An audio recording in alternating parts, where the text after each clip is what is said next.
तर नमस्कार मित्रांनो. तर सुट्ट्या होत्या म्हणून गावाला आलो होतो. तर चौथा सोमवार पण होता, तर आठवलं चला निजनेश्वर मंदिर आहे जवळ, तर जाऊया. तर आमच्या शेजारच्या गावात कोकण गाव येथे निजनेश्वराचं खूप प्राचीन मंदिर आहे, महादेवाचं मंदिर आहे. तर गेलो मी, माझा मित्र अजित आणि सौरभ गेलो.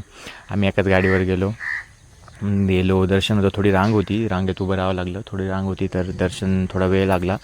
गेलो, दर्शन झालं, खूप मस्त दर्शन झालं. त्यानंतर बाहेर खिचडीचा प्रसाद पण वाटप चालू होती, चौदा सोमवार होता. तर प्रसाद वगैरे घेतला आणि निघालो.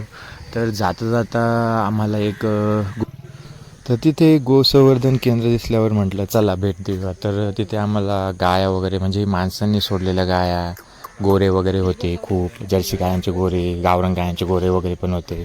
बदकी होती, ससे होते. गेलो, बघितले. ओके, म्हणजे भारी वाटले ते